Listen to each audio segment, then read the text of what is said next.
नमस्कार मित्रों। फिर उसी किताब के बारे में मैं चर्चा को आगे बढ़ाते हुए अपना कहानी शुरू करता हूं, क्योंकि अब उस किताब का वितरण अभियान शुरू होने वाला था। ये भी कोई किसी तिलिस्म से कम नहीं था। उस समय पुस्तकों को चोरी चोरी उस समय की प्रसिद्ध पुस्तकें जैसे पिकविक पेपर्स, स्कॉट की रचनाएं, डॉन किक्सोट के नकली कवर के भीतर छिपाया जाता था। नकली कवर ऊपर और किताब अंदर। सामान की पेटी में नकली तले लगाकर किताब को छिपाकर लाने का तरीका अपनाया जाता था, और इसमें बड़े प्रसिद्ध लोग भी शामिल थे। सिकंदर हयात खान और आसिफ अली जैसे प्रसिद्ध नाम भी इसमें थे। टाइम्स का संवाददाता वैलेंटाइन चिरोल ने 1990 में अपनी पुस्तक इंडियन अर्नेस्ट में लिखा, ये भारतीय विद्रोह का अद्भुत इतिहास था। पुस्तक की भूख केवल भारत तक सीमित नहीं थी। यूरोप, जापान और अमेरिका में भी उसकी चाह पैदा हुई। उसका फ्रेंच अनुवाद 1910 में ही छप गया था, जिसे मैडम कामा और एपीटी आचार्य ने तैयार किया था। एक फ्रांसीसी पत्रकार ने उसका इंट्रोडक्शन कह लीजिए, प्राकथन कह लीजिए, लिखा था और कहा कि ये एक महाकाव्य है, दैवी मंत्रोच्चार है, देशभक्ति का दिशा बोध है। ये पुस्तक हिंदू मुस्लिम एकता का संदेश देती है, क्योंकि महमूद गजनवी के बाद 1857 में ही हिंदू और मुसलमानों ने मिलकर समान शत्रु के विरुद्ध युद्ध लड़ा था। यह सही अर्थों में राष्ट्रीय क्रांति थी। इसे सिद्ध कर दिया कि यूरोप के महान राष्ट्रों के समान भारत भी राष्ट्रीय चेतना प्रकट कर सकता है। इस इंट्रोडक्शन को फ्रेंच पत्रिका ले कॉरियर ने 25 जुलाई 1910 के अंक में छाप दिया। ब्रिटिश कोप से घबराकर फ्रांस की सरकार ने पत्रिका के उस अंक को ही प्रतिबंधित कर दिया। है ना कमाल की बात। 10 मई 1910 को 1857 की वर्षगांठ पर एक चित्रमय पोस्ट कार्ड जारी किया गया, जिस पर रानी लक्ष्मीबाई का चित्र छपा था।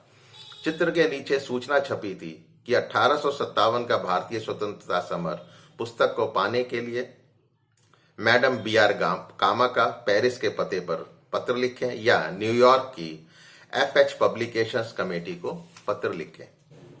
यहां तक कि अंग्रेज भी इस पुस्तक को पढ़ने के लिए लालायित रहते थे।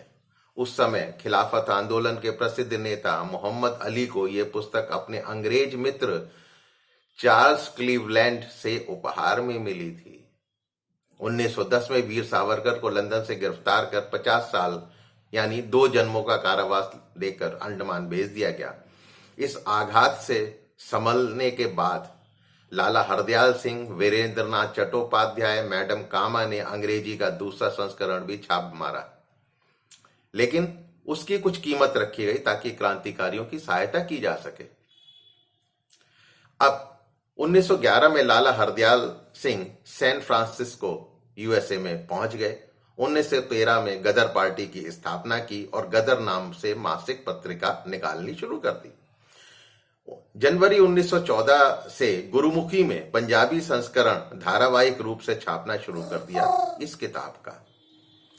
पुस्तक के उर्दू तथा पंजाबी अनुवाद भी छापे गए। गदर पार्टी ने प्रथम विश्व युद्ध के समय भारतीय सेनाओं में विद्रोह मंत्र फूंका। कोमा गाटामारू नामक जहाज से क्रांतिकारियों के जत्थे शस्त्रों के साथ भारत की ओर रवाना हुए। हांगकांग, सिंगापुर और बर्मा में स्थित ब्रिटिश सेनाओं में बगावत हुई। ये सब इसी पुस्तक का चमत्कार था। इसके बाद एक संस्करण भगत सिंह के क्रांतिकारी दल ने 1928 में एक संस्करण भारत में प्रकाशित किया, जिसमें प्रसिद्ध समाजवादी नेता राजाराम शास्त्री ने दिन रात मेहनत करके उसे 2 खंडों में प्रकाशित किया और एक खंड की कीमत 8 आने थी। और पहली किताब राजर्षि पुरुषोत्तम टंडन को बेची गई। इसके बेचने में सुखदेव ने बहुत परिश्रम किया था। भगत सिंह और साथियों की गिरफ्तारी के समय उनके पास इसी पुस्तक की प्रतिलिपियां पुलिस को मिली थी। 1942 में जर्मनी में फ्रेंड्स ऑफ सोसाइटी ने भी पुस्तक का संस्करण प्रकाशित किया जर्मन में। आजाद हिंद फौज के निर्माण में इस पुस्तक की बड़ी भूमिका थी। इस फौज के संस्थापक रास बिहारी बोस सावरकर को अपना गुरु मानते थे। सुभाष बाबू भी सावरकर को मानते थे। आजाद हिंद फौज के सैनिकों को पुस्तक का विशेष रूप से छापा संस्करण पढ़ने को दिया जाता था। आजाद हिंद फौज के प्रचार अधिकारी जयमणि सुब्रमण्यम ने तमिल संस्करण भी छाप मारा। बंबई की फ्री हिंदुस्तान नामक पत्रिका के मई 1946 में सावरकर विशेषांक में के.एफ. नरीमन ने अपने लेख में यह स्वीकार किया कि आजाद हिंद फौज की कल्पना और विशेषकर रानी झांसी रेजिमेंट के नामकरण की मूल प्रेरणा सावरकर की जब्तशुदा किताब में ही थी। गोष्ठी नामक पत्रिका के संपादक जीवी सुब्बाराव ने लिखा कि यदि सावरकर ने 1857 और 1943 के बीच अपनी किताब से हस्तक्षेप नहीं किया होता तो मुझे विश्वास है कि आजाद हिंद फौज के ताजा प्रयासों को भी एक मामूली विद्रोह करार दे दिया गया होता। सावरकर की पुस्तक ने गदर शब्द के मायने ही बदल दिए थे, अर्थ ही बदल दिए थे। ये श्रेय सावरकर को ही जाता है। द्वितीय विश्व युद्ध की समाप्ति के बाद सावरकर की किताब से प्रतिबंध हटाने की मांग ने जोर पकड़ लिया। जन आंदोलन का रूप धारण कर लिया गया। एम.एस. गोखले ने गुप्त रूप से किताब छापकर घोषणा की कि यदि प्रतिबंध नहीं हटाया गया तो वे सार्वजनिक रूप से बिक्री करके प्रतिबंध के कानून का उल्लंघन करेंगे।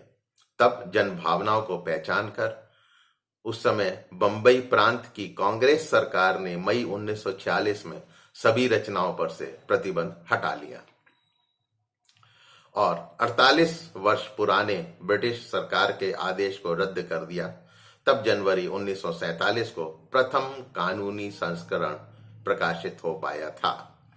वरिष्ठ इतिहासकार आर.सी. मजूमदार ने उसे सिपाही विद्रोह कहा तो उनके शिष्य एस.बी. चौधरी ने उसे जन विद्रोह, भारतीय कम्युनिस्ट पार्टी ने उसे 1857 का विद्रोह कहा और भारत सरकार ने विवाद से बचने के लिए एस.एन. सेन द्वारा लिखित पुस्तक में केवल 1857 जैसा एक नपुंसक सा शीर्षक अपनाया।